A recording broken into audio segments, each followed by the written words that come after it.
Hello everyone and welcome back to the Modern Investing channel. Today we are gonna compare the three biggest cannabis stocks in North America and I will share with you what I like and don't like about each of them. This is the second video of a series in the cannabis space, so make sure to subscribe to the channel if you would like to hear more. Let's dive into it. The three leading cannabis companies by revenue are Tilray, Curaleaf, and Trulieve. And this ranking is actually changing very rapidly due to recent big mergers and acquisitions. Afria merging with Tilray and Trulieve announcing acquisition of Harvest Health. All these companies are in the biggest cannabis market, which is North America, that has largely legalized cannabis for both medical and recreational use, with Tilray leading Canada and Curaleaf and Trulieve leading in the US. All three companies are growing at a staggering pace in the last few years, with consistent triple-digit growth across the board. Very, very impressive, highlighting the tailwinds in the cannabis market and a huge pent-up demand. Very different, however, is how much the management teams focus on profitability, where on one hand, Trulieve managed to grow its bottom line year after year and became a profitable company, whereas Tilray and Curaleaf have lost money over the past years. This is not too surprising since companies in high growth sectors focus most on revenue growth rather than earnings growth in the early years. However, in my opinion, this speaks volume to Trulieve, which managed to achieve fantastic revenue growth while still keeping growing the bottom line. We will now dive into each of these companies, starting from Tilray, then Trulieve, and finally Curaleaf. Tilray is the market leader in Canada with approximately 17% of the market and a vast range of products in its portfolio. In its recent merger with Afria allowed this company to assure its market dominance in Canada. However, it's very clear, as we will see in a bit, that Tilray's strategy is very focused on going global, both in the US and Europe. And Tilray is buying its way into the US market through mergers and acquisitions. The recent merger with Afria allowed Tilray to own Sweetwater, which is one of the largest independent craft brewers in the United States, and that will allow Tilray to compete in the cannabis beverage sector. Moreover, the acquisition of Manitoba Harvest will secure a large hemp and wellness platform in the US. All this is exciting. However, as of now, Tilray misses to have presence in the adult recreational cannabis market in the US, which, in my opinion, holds the biggest expansion potential. And the reason they do that is because it's very complex in the US with the fact that cannabis is legal at the state level but not at the federal level. And this forces cannabis companies to have to produce, transport, and sell their products in the same state. So probably Tilray's strategy is we don't want to bother with all that. For now, we establish the hemp network and the beverage network, and when cannabis will become legal at the federal level, we will attack the adult use market. However, I'm not so convinced about this strategy because by doing so, Tilray is losing the first mover advantage in the US, and when cannabis will become legal for adult use, the consumers will already have their favorite brand. Tilray is also focused on expanding to Europe, with production facilities in Portugal, exporting currently to Germany, Israel, and Poland, and with the ambition to become the number one cannabis business in Europe. Overall, Tilray is the number one adult use player in Canada. They claim to be a low cost, they have a leading position in the medical market in Europe, and they claim to be well positioned for US legalization. As I mentioned earlier, I don't think this is a good strategy to miss the opportunity to have the first mover advantage in the US by not going all in now, but that is just my opinion. Given the lack of profits in Tilray, as we have seen earlier, people are very excited about the merger with Afria, since Afria and Sweetwater have positive EBITDA. So I made some calculations starting from the fact that Afria and Sweetwater made almost 19 million Canadian dollars in the first quarter of 2021. So if we make a rough calculation and annualize those 19 millions Canadian dollars, we reach 75.6 million Canadian dollars, meaning 61.35 million US dollars. However, if we look at the losses that Tilray has had in the past year, they are much larger, with about a negative 171 million US dollars EBITDA and a net income loss of 84 million US dollars. So the earnings that Afria and Sweetwater merger will bring in is more of a drop in the oceans in the losses of Tilray. However, we must consider that there are many factors determining profitability. There will be synergies between the merged companies, which will cut costs, and capex always plays a huge role. So we shall see in the next earning reports how Tilray financials will be impacted. Let's now move to Trulieve, which is a US based vertically integrated company that produces, processes, and sells cannabis related products through its own dispensary network. Trulieve is going through the acquisition of Harvest Health, and Trulieve is already a dominant player in Florida medical market with about 50% market share. The recent acquisition of Harvest Health will allow it to spread across both coasts of the US, giving it a dispensary footprint in the West and California and in the Northeast, as well as increasing the dispensary location in Florida even further. In many ways, Trulieve feels like the complete opposite of Tilray. Trulieve is fully focused on the US market instead of looking at global expansion with both medical and recreational products. It owns the dispensary network and it is profitable with increased earning growth over the years. Due to the acquisition of Harvest Health, Trulieve is expected to make $1.2 billion in revenue in 2021, which would make it the largest US cannabis stock. Also, just like many players in the cannabis sector, it's growing revenues at a staggering triple-digit growth. I think that in many ways, Trulieve is redefining the narrative around cannabis companies because it is the demonstration that such a business can grow at a dramatic pace and still make money on the bottom line. The combined Trulieve and Harvest Health will have a footprint in 11 states, with 126 dispensaries, about 3 million square feet of cultivation and production facilities, and a large number of products. This will ensure Trulieve to be a dominant player in the US. Already now, Trulieve owns more than 550 SKUs, which range on all type of cannabis-containing products, edibles, flowers, creams, and all sorts of other types. Furthermore, I think that Trulieve dispensaries are beautiful by design, with a slight pharmacy kind of look and a high quality feel.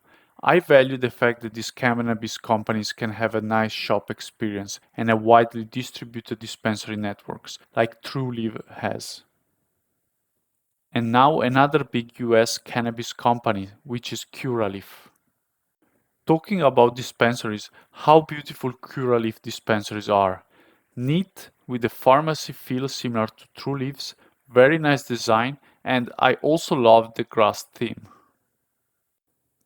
Curaleaf dispensaries are across the whole US, where in many places it is among the top players in the market with one or another product. For example, it is the overall number 3 market share in Florida and the number 3 vape market share in California. It is still a lot of room to move up though, and it will have to focus on eating up the market position of its competitors.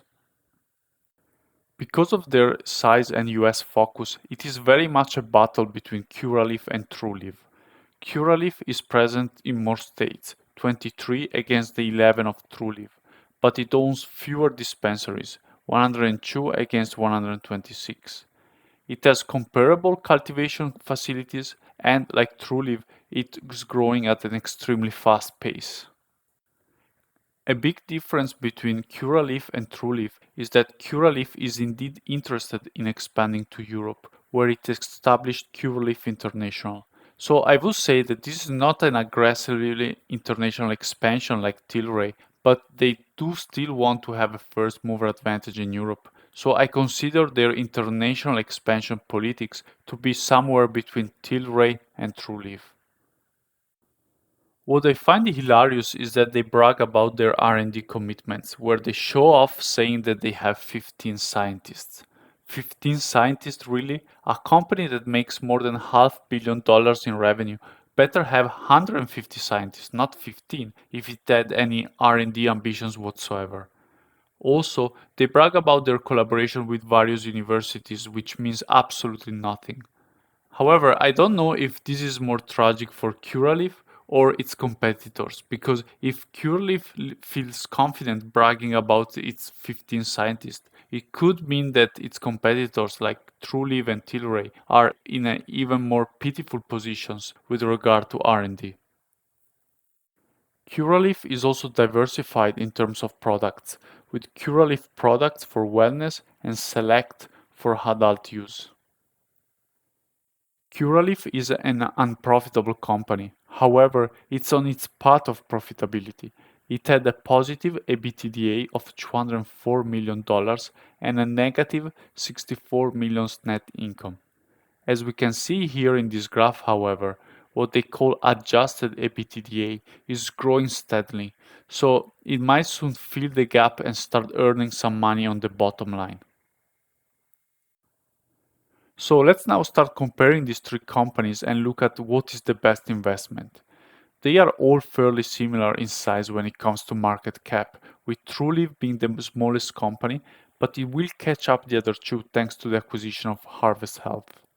In terms of geographical footprint, they have quite different politics, with Tilray, which is Canada based, but all in worldwide expansion, and Trulieve, which is US based and fully focused on killing it in the US. And then we have Curaleaf, which is also US focused but has a foot in Europe too. You have to decide for yourself what you value to be more strategical.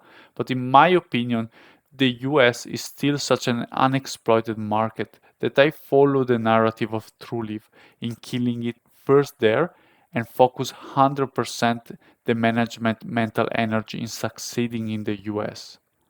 When we look at company ownership by insiders, we also notice something very interesting. Curaleaf here stands out with a third of the total shares being owned by insiders. This is normally a very good sign because it aligns insider interests with your interests as a shareholder. So very nice to see that for Curaleaf. If we look at profitability, we can see that Trulieve is the only profitable company that makes money on the bottom line, whereas Tilray is the only company having net cash on the balance sheet. The others have more debt. Price to sale ratio is a metric to determine how expensive a company is, and as we can see it here, also varies quite a lot, with Trulieve being the cheapest at the 11 price to sale ratio, followed by Curaleaf and Tilray with a 13 price to sale ratio. I must say that I'm very surprised to see that due to truly profitability, I would have think that it should be valued more on a relative basis than Curaleaf and certainly more than Tilray. My explanation is that investors might be worried about the negative net cash balance on Trulieve balance sheet. However, once again, Trulieve is generating cash year after year, so in my opinion, on a relative basis, Trulieve is the most undervalued of the three. If we move to the stock chart, we can see that in the last year, all three companies have been killing it with a 2 to 4x returns. So from that perspective, the stocks might be on a too exuberant trend on the short term. But on the other hand, the fundamentals of these businesses have also improved dramatically and are also more than 20% off from their all-time highs. So I think that in these situations, dollar cost average is the best strategy. So which of the three is the better investment? They are all three different business models placed in the same industry. And as I mentioned before, I see very much Tilray and Trulieve having opposite strategies, whereas Cureleaf is somewhere in the middle. Tilray is all in Canada and reaching the global market. It is unprofitable and it has a wait and see type of approach when it comes to US. It wants to wait for cannabis to become legalized at the federal level before investing massively. Moreover, Tilray, just like the other two companies, have reached a big scales in the market that they have penetrated, so they do have a first mover advantage there. Curaleaf is US focused with the food in Europe. It is unprofitable, but with earning growing rapidly, and they have a lot of insider skin in the game. Trulieve is fully focused on addressing the US market. It is profitable and it has the lowest price to sale ratio among the three. I love this quote from Peter Lynch saying that insiders sell their share for a number of reasons, but they buy them for only one. They think the stock price will rise. So I like to look at whether the management team has been accumulating or selling share, as that speaks volume on whether insiders believe the stock will appreciate. I found the numbers for Tilray and that doesn't look that good. A lot of insider sellings and no buying whatsoever. I couldn't find the info for Trulieve and Curaleaf, so if you have that information, please share it in the comments below. So, in conclusion, my perspective is that Tilray is the highest risk play, largely due to the fact that it had the most uncertain path to profitability, in my opinion. Curaleaf is somewhere in the middle, and Trulieve is the safest due to the profitability and valuation metrics. On the other hand, Trulieve and Curaleaf have all their eggs in one basket, the US market. So, in the unlikely scenario that the US market would be disrupted for some reason, being regulations or others, Tilray would actually be less hit and be safer play in that regard. Then there is the question on how much you value global reach. If you think that is important for the business, then Tilray is the better positioned. I think that nonetheless, all three will probably benefit massively by the growth of the market and by friendly regulation in the US and globally. As I am a conservative investor, I am most attracted by the more conservative approach of Trulieve and Cureleaf, to fully focus on the US market and especially on the already profitability of Trulieve. So I will be putting especially Trulieve but also Curaleaf on the watch list. I will make more video on the cannabis sector, analyzing also mid caps and small caps companies. So stay tuned for that and subscribe to the channel if you would like to hear more. And please don't forget to smash the thumbs up button if you got value out of this video.